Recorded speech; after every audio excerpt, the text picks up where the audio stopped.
Friends, welcome to my channel. Don't forget to like and subscribe. It's not difficult for you, but it's nice for me, and we're starting. I hate it when she answers my question with a question. Without thinking, she does it every fucking time. No matter what the question or answer is, she answers my question with a question. She does it all the time. Megan, what's for dinner? Does it look like what I cooked? Megan, where do you want to move the chair? Harold, where did I say I wanted this? Megan, you look beautiful in this teddy bear. How about ruining the sheets? What? Don't I look pretty in my flannel pajamas? It doesn't matter the topic. My questions are always answered with a question. The only time she couldn't answer my question with a question was the very last question I ever asked her. What is the question? 5 simple little words with a question mark, but the most difficult question to answer. Why should I want to stay? That was the only question she didn't have an answer to. The bad thing was that I knew she wouldn't be able to answer that question. Cheaters can never do that. They can give you typical nonsense. But when it comes down to it, they don't know the answer. It just makes them see the truth. I should have known from the very beginning that it would come to this. My marriage was doomed from the very beginning. I should have just listened to my father and followed the rules. My father taught me 10 rules by which a man should live. 1. Life is fun until you ruin it. 2. Work hard only when you don't want to do it. 3. If you want to know what your wife will look like in 20 years, look at her mother. 4. It takes a strong woman to become a good mother. 5. Friends are a dime a dozen, but real brothers are forever. 6. Never give your wife all the money. 7. Looks fade, but beauty lasts forever. 8. If something looks like a duck, walks and shakes like a duck, then it's a fucking duck. 9. There are no fools worth dying for or going to jail for, so always plan. Come up with the best way to get revenge and don't leave any fingerprints. My dad always said that if mom disappeared and her purse was left, then it was one of 2 things. She ran away, or he chased her away. If he chases her away, her purse will remain because he won't give her anything. My dad always spoke loud enough for my mom to hear him. Son, she will leave with what she entered into this marriage with and nothing else. I've always wondered what makes a person so tough. It was one of the little life lessons I learned later. I've never been a fan of telling my life story, so I won't. But I'll tell you about it briefly. I was born in North Texas into a good family, and my dad kicked my ass every day, when I deserved it, and sometimes when I didn't deserve it. My mom was the backbone of our family. My sisters Kelly and have always been there for me and my younger brother Carlton. Carlton is a jerk, but overall a good brother. Then there's Megan. I met Megan in 8th grade. We didn't meet until my 2nd year in college. From that moment on, she was my girlfriend. For those of you who are wondering why it took us so long to become a couple, ask her father. This man looked like an old screamer. You know the classic dog. If a male came within a foot of his daughter, he barked like a damn bloodhound.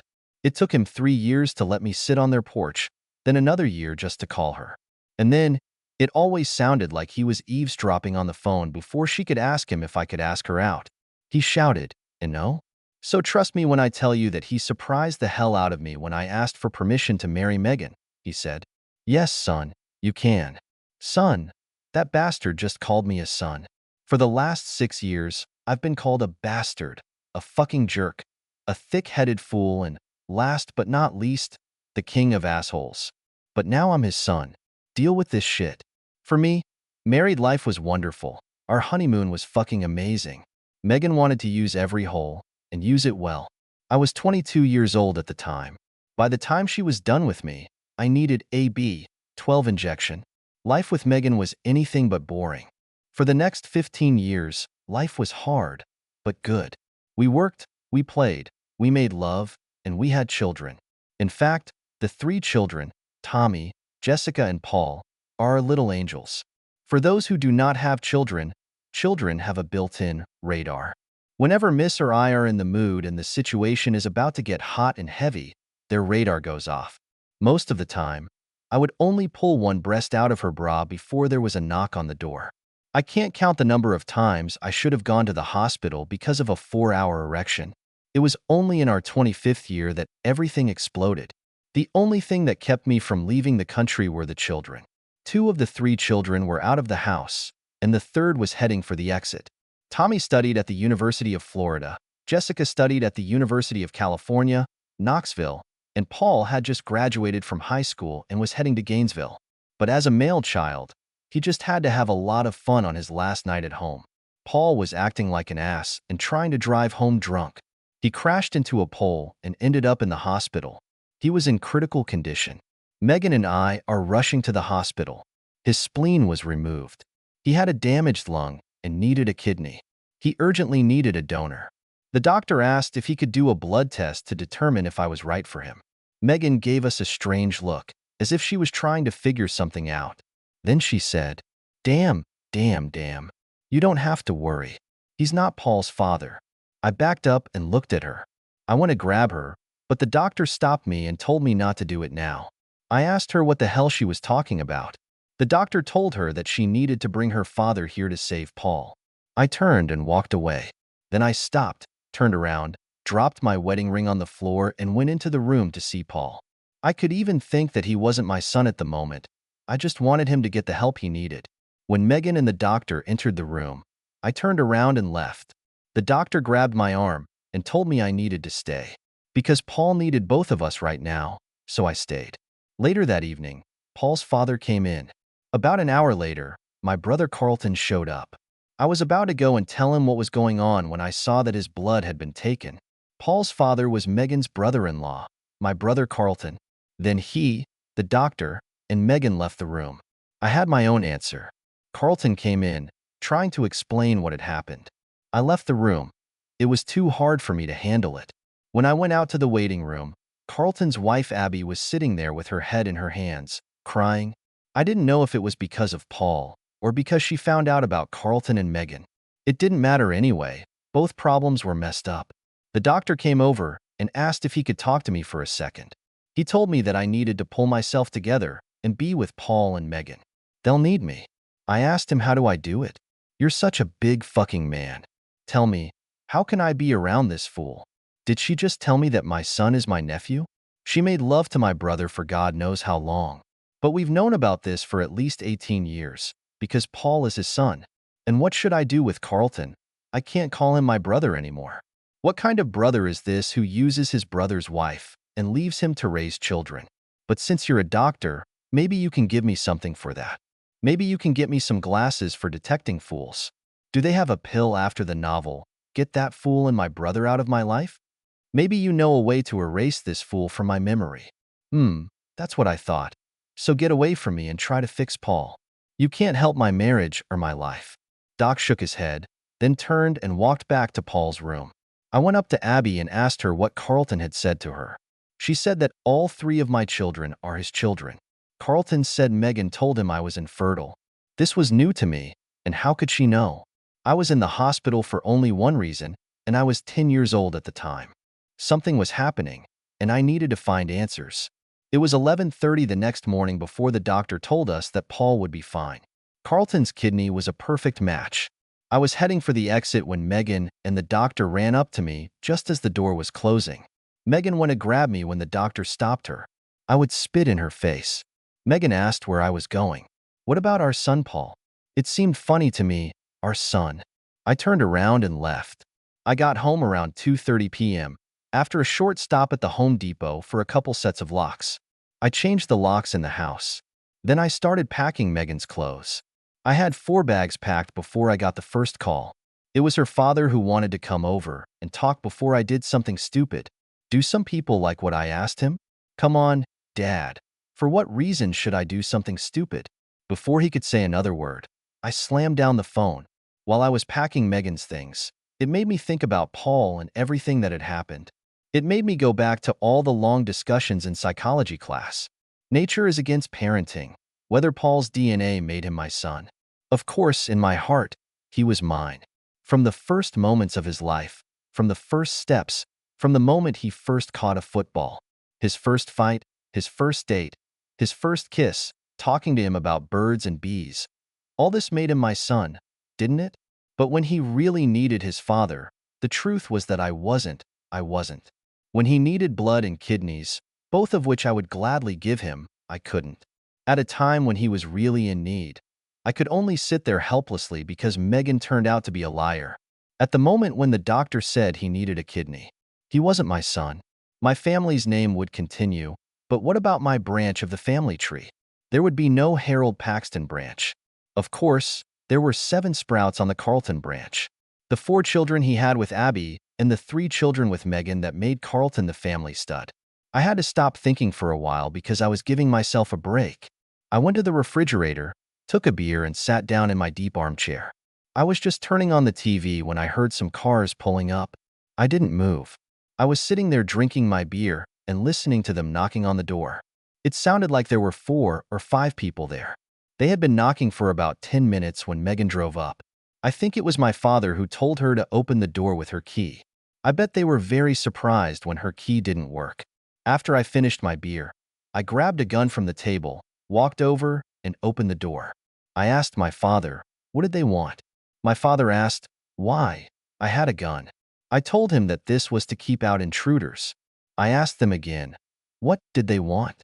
My father was a representative of the company. He asked if they could come in and talk to me. I told them, of course, while Carlton and Megan weren't with them. Megan was sitting on the porch crying while Carlton was about to show me what kind of man he was. That was until he heard me pull back the slide on my Desert Eagle. I think that was the moment when they realized that things weren't going to go the way they thought. So, for the next 2 hours, they chatted. Everyone knew except Abby and me. I couldn't believe that these people were my relatives. My father, the man who taught me how to deal with a cheating wife, now wanted me to live with her. It's strange how being a grandparent can cloud your thinking. Son, she did what she had to do. She gave you the family you wanted. You need to calm down and understand how Megan felt. I didn't do it, and I wasn't going to try to do it. I've had enough. Fuck them all. I will never understand how a woman who wants a child can be a reason to go and make love in order to achieve her goal. Is there any difference for a man who wants to have a child with his wife only to find out that she can't give birth to him? Ops, I forgot that only women can be allowed to cheat according to these guidelines. It seems only another woman can understand what it's like not to be able to give birth. I think men don't need families who don't want to watch their baby grow in their couple's belly. They do not feel joy from caring for their loved one, their life partner during this time. I guess I'm not a man then. With all the nonsense they were talking, and it was just bullshit, about how I needed to think about the kids and how to keep the family together. They were telling me all this nonsense about how a woman can't pass out when they can't have children, and that women are emotional creatures and need procreation. Then they hit me with this blessing from above. That's when I couldn't stand it and told them all to get the hell out. She's a fucking cheater, and she gave birth to my brother's children. It's a blessing. If this is a blessing, then I need to change my beliefs. It turns out that my mom told her that I couldn't have children because I had yellow fever when I was 10. She told Megan, but she forgot to tell me, what kind of mom? After I put them all out, the kids showed up about an hour later. They told me that Megan called them, but told them to come to her parents' house first. They came home first. I spent the next hour explaining to them what had happened. I didn't hide anything. Jessica didn't believe it. She called and made an appointment to take blood for DNA analysis. Then she was going to see Megan. Tommy said it didn't matter because I was his father no matter what. But he agreed to Jessica's plan because he needed to know.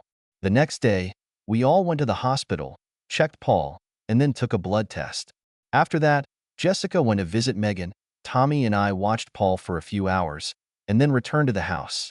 Needless to say, the situation in the house was very tense over the next few days. On the 3rd day, we received a call from the hospital, and the results were received. Turns out, only Jessica was mine. There were so many blank shots that Tommy got mad and left because it meant Megan had been a cheating fool since the 2nd year of our marriage. Less than 2 years later, she became pregnant with Tommy 18 months later. I filed for divorce the same day the result came in. I gave my lawyer the results of the DNA analysis. I didn't want 50-50. I wanted everything. You see, I firmly believe in equal rights. When a man cheats, everyone shouts, "Take him to the dry cleaners." Don't get mad, get everything. But when it's a man who's being cheated on, it's, "What did you do? Are you sure if it's hormones?" You need to give her some help instead of divorcing her. I can't tell you how many friends I lost in the days that followed. I lost both my parents and relatives because they knew all along. At the final meeting, Megan asked for 30 minutes alone. After 25 years of marriage, 23 years and 4 months of lying. But who's counting? I could sit down and hear another lie. Even during our last meeting, everything was questionable. Harold, haven't I been a good wife to you? Harold, think about it. Did you miss something? After all the love we've shared, do you really want to break us up? I mean, really? Harold, why do you want to leave? I gave her 30 minutes, but in the end, I asked her one question. It was a simple question, but it was the only one she didn't have an answer to. I spent the next 10 minutes summarizing everything that had happened in the last 2 years of our marriage. Then I asked Megan why I should want to stay. Then I got up and left. The divorce was finalized after 90 days. No alimony on my part, no child support, nothing. Megan ended up paying me alimony of $350 per month for 5 years. There was no house that could be put up for sale. I gave the house to Jessica. I lived there for free. When it comes to our finances, I didn't have a job, which means I didn't have a salary.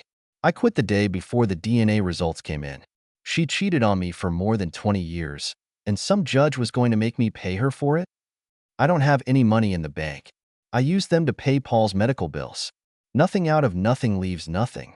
The only good thing was that Abby came by to tell me that my parents, along with Megan and Carlton, were planning to ambush me so that I could talk to them and become a family again. Abby and I spent the next 3 hours making plans and playing. Carlton was stupid because Abby had a 38 DDD. I'm not going to tell you what else she had, because I wanted to use it again. But by the end of the day, Paul, Tommy, and I were supposed to go on a cruise during their visit. When we returned from the cruise, Jessica informed me that my lawyer was ready to file a lawsuit against Carlton for 23 years of unpaid alimony. We asked for $350,000 for each child. College, cars, and all that. After all, kids are expensive. As soon as the lawsuit was filed, Abby filed for divorce. I never adopted Paul or Tommy. They didn't want that. They knew that I was a father, if not by blood, then out of love for being around them. Paul said that no one could make a real cuckold out of me just because his mother was fucked up and I wasn't. Tommy agreed. It's been 10 years. I'm 62 years old. I have 5 and 10-year-old children. My wife Abby is 52 years old. Yes, Abby told me. I'll never admit it, but I like spending Carlton's alimony on nice things for my kids. And no, I didn't marry Abby out of revenge. It doesn't hurt a bit to poke Carlton in the face with our relationship. Megan, well, she told Jessica that she would wait until the end of time, and someday she would bring me back. Even Jessica laughs at this. My parents are burning holes in Jessica and Abby's ears. Please invite Harold to visit us. We're going to die soon, and he's going to hate himself for not being here. I hate myself for missing out on the lives of those who wanted to cuckold me by calling themselves my loved ones. But forgive them? This is unlikely. I'll think about forgiving them on my deathbed, but that's not likely either. After all, they are 80 and 82, and besides, they have a Carlton. I have to go. The kids are staying the night with Jessica and Paul.